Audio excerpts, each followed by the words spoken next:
We're back again. Thank you for staying with us.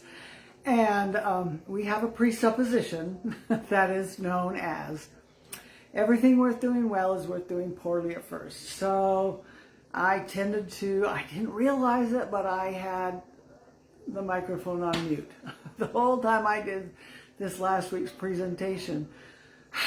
So we're going to share again. And this time, hopefully it will be better. So let's start with, we're going to talk about a presupposition tonight about, it's written in your thing, it's about some maps are made outside of our awareness. So we're going to talk about meta programs. Meta meaning away from, and programs that are underneath the awareness. And every person's model of the world, including my own, is immensely useful. So before we start, I would like to share a little bit about what has happened to me this last week, because we talked last week about how when we review an event, it tends to move and twist and become different. Well, that happened to me. My girls, two of my daughters, said that they would come and be with Hal so that I could go up to the mountain and spend some time with some friends that had been up there all week. I couldn't go all week like they did, but I could go up for the day because my daughters said they would come and be with him. So guess what? I had reviewed this over and over, and because I had gotten so comfortable in going nowhere, I'm not comfortable, but it's like just doing around here, it became a little bit scary to go up the mountain. Now, one part of my brain says, what's that about? And the other part said, it's scary. It's scary. I might get in an accident. Well, guess what? The girls said, you need to go. Get out of here. And so, okay, I can do this. I got in the car and I headed up the mountain. And it was the most beautiful drive. There weren't a lot of cars. There were motorcycles and bicyclists and beautiful, beautiful surrounding and wildflowers, and the leaves were coming out on the trees. It filled my soul. The further I drove, the more it filled my soul. And guess what? It wasn't that long of a trip. It was 45 minutes. So I got to see how my brain took and twisted things, because the positive intent was to keep me safe. I was safe anyway. Then I was worried about coming down out of the canyon, wet rush hour traffic, blah, blah, blah. Well, I was fine. And when I got on the belt route, what I also found out is the road was the same as it was coming down the canyon. So what in the world was I so nervous about? So I'm going to keep that brain in check. And so every day I decided I was going to do something that was going to be a little bit out of my comfort zone. It doesn't have to be big. Again, out of small and simple things, great things come to pass. So today, I don't want to go work in the sun. I'm going to sweat. It's hot. It's awful. Guess what? I went out there, started sweating. I was cool. I was fine. That was my little stretch for today. So just think about that, what you want to do that way. And so that's my report from last week. So thing we might think about, what did you do to serve today? I'm going to talk, say that again at the end of this. But today, the meta program that we want to talk about is one that's kind of obvious to some. One of them is, again, they're underneath our awareness. We all have them. And not one of them is wrong or right. They are programs that we use to function in the world with. So one is towards pleasure. The other is away from pain. So my daughter-in-law that has passed away, it was so obvious what her meta program was. Guess what it was? Come on, let's do this. It'll be fun. Let's do this. It'll be fun. Anytime she wanted to enroll us in doing something, it'll be fun. We'll have a good time. It'll be fun. And I like fun, so I would go and do with her things that she wanted to do. Now, some people have an away from model, away from pain, and they don't move until it gets too painful. So we want to think about that. Look at that. Where do you move? When do you move away from pain? When do you move towards pleasure? Or do you? So one example, when we're setting goals for ourselves, one of the interesting things we want to do is have both of these. So you've probably said, oh, I want to lose weight because it's getting to be summer and I want to look good in my swimming suit, or not so bad, not so bad. Away from. That's a towards. Now, is that enough for you to take action? Maybe, maybe not. Now, if you're one that moves away from pain, you won't take action about getting rid of some weight until the cholesterol's gone up, the blood pressure's gone up, A1C starts to go up. Ooh, it's really hot at this fire. Oftentimes what happens is we move away from that fire, we start to drop some weight, the cholesterol goes down, the blood pressure goes down, and now it's too cool. I don't have to do this anymore. Where's your fun? Did you get some fun built in? Or where's the next fire?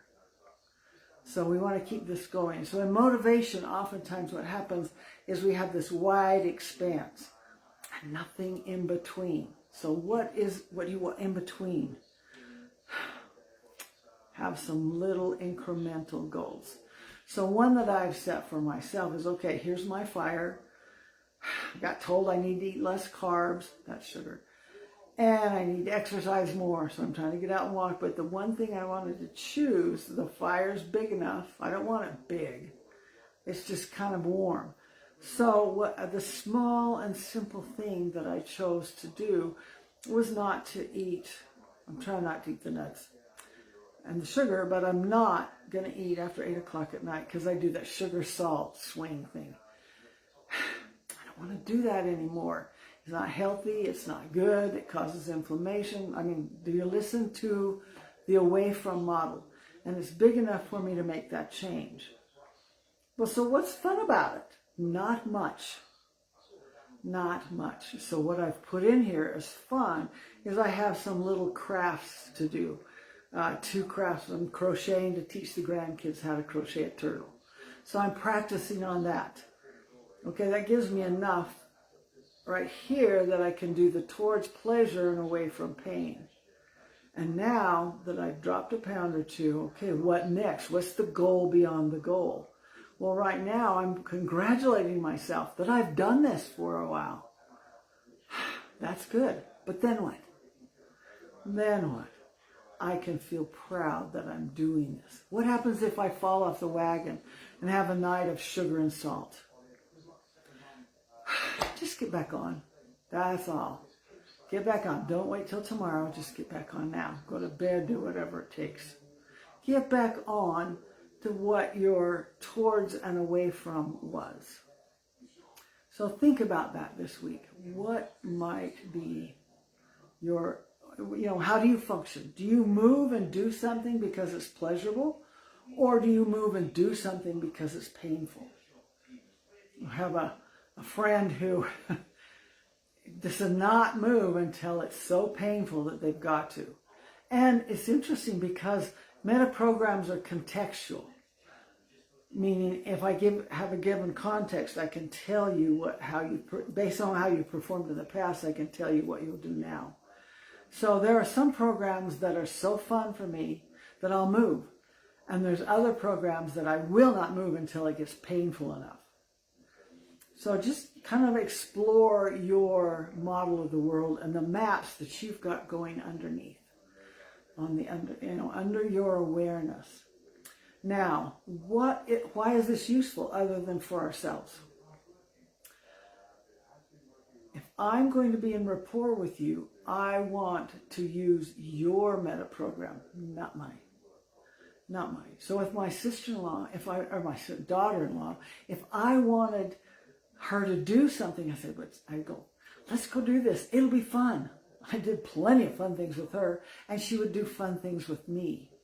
Now, with this other person, if you stay here, this is going to rot right underneath you, and it's not going to be good for you.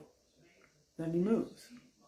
Use their meta programs. Once you get the context and notice what makes them move, then you can do that, use that.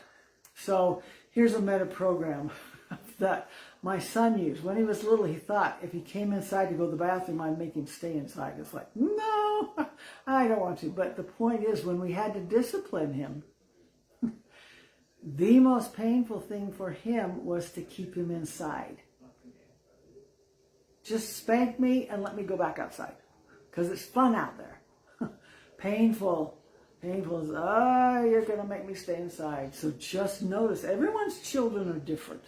Every one of your children are different. But what's the meta program that they've got running so that you can use that to communicate with them? Okay, so just a little piece of rapport, meta programs, what's running underneath the surface. And your map of the world and your model of the world is immensely useful, and so is mine. They're not right, they're not wrong. They're just things that we use to get through and function with our maps and our worldview. So, you're important. You matter. You are loved. When you cannot not communicate to the world, so decide how you want to show up in the world. What do you want to give to the world in service? Maybe the service you gave today was to smile to someone, to tell them you cared about them. Tell people you love that you love them. Give them hugs. Be excited to see them, because I am when I see them. And I want them to know, because maybe it's the one thing that made their day, made a difference for them. And we have no idea how long we're going to be around or what we're going to be doing. So I do care about you. I do want to tell you about that clipper I told you about, the little spring that I lost. Well, we are the spring, but we're also the clippers. And sometimes our bodies don't work the way they used to work. But guess what? I made those clippers work today. They've got a sharp edge, and they work even if there's no spring in there. And you too can keep going, even if the spring in your step or in your body is not like it used to be. So I do care about you, and you matter. And you make a difference in the world. So I will see you again next week. Hopefully this one, as long as I look at the screen, is not muted. So I'll see you next week. Bye-bye. Have a good week. You do matter. You make a difference in the world, and I care about you.